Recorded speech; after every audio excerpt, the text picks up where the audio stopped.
Welcome back to historic Constitution Hall here in the nation's capital. We're continuing the CNN national security debate.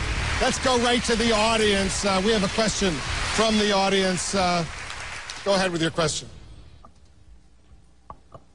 Hello? No question from the audience. Yes, we do. We do have a question from the audience.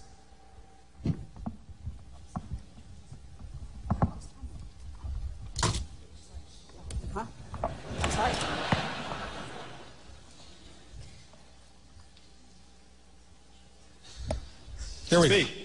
We were waiting for you. Mike Gonzalez of the Heritage Foundation. Thank you. If Israel attacked Iran to prevent Tehran from getting nuclear weapons, would you help Israel launch the attack or support it otherwise? All right, we got the question. Let me ask Herman Cain first. Did you get the question? I didn't quite get the question. If the specific question is, if Israel attacked Iran to prevent Tehran from getting nuclear weapons, would you help Israel launch the attack or support it otherwise? I would first make sure that they had a credible plan for success, clarity of mission and clarity of success. Remember, when you talk about attacking Iran, it is a very mountainous region. The latest reports say that there may be 40 different locations, and I would want to make sure that we had a good idea from intelligence sources where these are located, and if Israel had a credible plan that it appeared as if they could succeed, I would support Israel, yes. And in some instances, depending upon how strong the plan is, we would join with Israel for that if it was clear what the mission was and it was clear what the definition of victory was. Congressman Paul, would you support Israel and help Israel in such an attack? No, I wouldn't do that.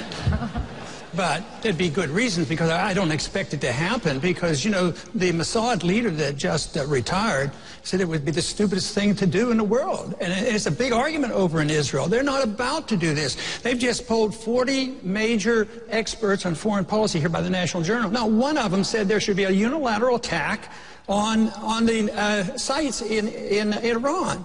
So that's not going to happen. And if it did, you're supposing that if it did, why does Israel need our help? We need to get out of their way. I mean, we interfere with them. We interfere with them when they deal with their borders, when they want to have peace treaties. We tell them what they can do because we buy their allegiance and they sacrifice their sovereignty to us. And then they decide they want to bomb something. That's their business, but they should, you know, suffer the consequences. When they bombed the Iraqi missile site, nuclear site back in the 80s, I was one of the few in Congress that said it's none of our business, and Israel should take care of themselves. Israel has 200, 300 nuclear missiles, and they can take care of themselves. Why should we commit? We don't even have a treaty with Israel. Why do we have this automatic commitment that we're going to send our kids and send our money endlessly to Israel? So I think they're quite capable of taking care of themselves. I think we do detriment. Just think of all the money we gave to Egypt over 30 or 40 years. Now look, we were buying friendship. Now there's a civil war. They're less friendly to Israel. That whole thing is going to backfire once we go bankrupt and we remove our troops. So I think we should be very cautious in our willingness to go to war and send troops without a proper declaration by the U.S. Congress. Let me let Herman Cain respond. Thank you. I stated, if the mission and the plan were clear, that it could succeed. But I pointed out that that is highly unlikely given the terrain, the mountainous terrain in Iran. But here's the other reason that we should help Israel in an initiative like that. Back to Afghanistan. If we pull out of Afghanistan too soon, Iran is going to help fulfill that power vacuum in Afghanistan. And so it is in our best interest, the United States of America, to prevent them from being able to help fill that power vacuum in Afghanistan. Let's stay on this subject, and I want all of you to weigh in. We have another question. Please give us your name and your organization. Good evening. I'm Danielle Pletka. I'm the Vice President for Foreign and Defense Policy Studies at the American Enterprise Institute. Yesterday, the United States and the UK slapped new sanctions on Iran. But we haven't bought oil directly from Iran in over 30 years. We've had targeted sanctions on Iran for more than half that time. Nonetheless, Iran is probably less than a year away from getting a nuclear weapon. Do you believe that there is any set of sanctions that could be put in place that would stop Iran from getting a nuclear weapon? Let's go to Governor Perry. What do you think? Absolutely. We need to sanction the Iranian central bank. That would be one of the most powerful ways to impact that. As a matter of fact, Congressman Paul, that is what we need to do before we ever start having any conversations about a military strike, is to use every sanction that we have. And when you sanction the Iranian central bank, that will shut down that economy. At that particular point in time, they truly have to deal with the United States. And it's one of the reasons that I call for there is an area over there of all of them working together, and I'm talking about Syria, and bringing them into the mix as well. As I call for, one of the options is to have a no-fly zone over Syria. At the same time, you're putting those types of sanctions against Iran, and in that moment, they will understand that America is serious. This president refuses to do that, and it's another show of lack of leadership from the President of the United States. The argument, Speaker Gingrich, and I know you've studied this, and I want you to weigh in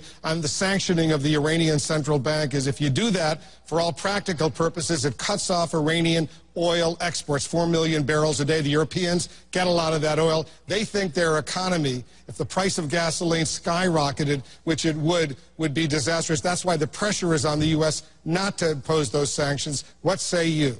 Well, I say the question you have to ask is perfect, because the fact is we ought to have a massive all-sources energy program in the United States designed to once again create a surplus of energy here, so we could say to the Europeans pretty cheerfully that all the various sources of oil we have in the United States, we could literally replace the Iranian oil.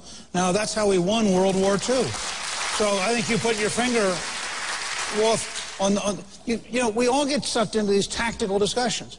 We need a strategy of defeating and replacing the current Iranian regime with minimum use of force. We need a strategy, as Rick Santorum was saying, of being honest about radical Islam and designing a strategy to defeat it wherever it happens to exist. We need a strategy in Central Asia that recognizes that, frankly, if you're Pashtun, you don't care whether you're in Pakistan or Afghanistan because you have the same tribal relationships.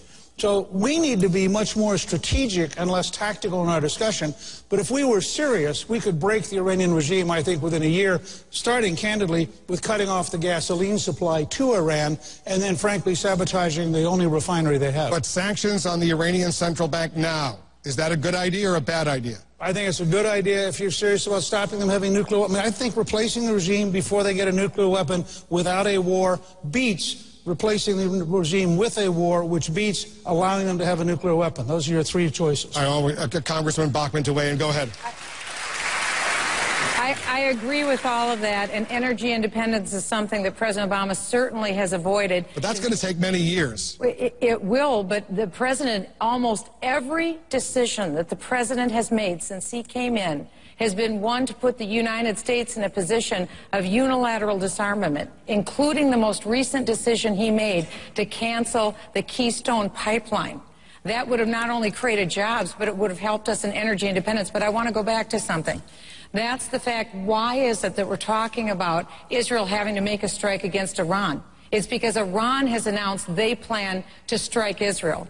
They've stated as recently as August, just before President Ahmadinejad came to the UN General Assembly, he said that he wanted to eradicate Israel from the face of the earth. He has said that if he has a nuclear weapon, he will use it to wipe Israel off the face of the earth. He will use it against the United States of America. This isn't just an idle threat. This is a reality, and that's why President Obama has failed the American people, because for 2.5 years, he gave Iran the luxury of time. He met with them with no preconditions. It's the doctrine of appeasement. He has changed the course of history because at the time when we needed a leader most, we didn't have one.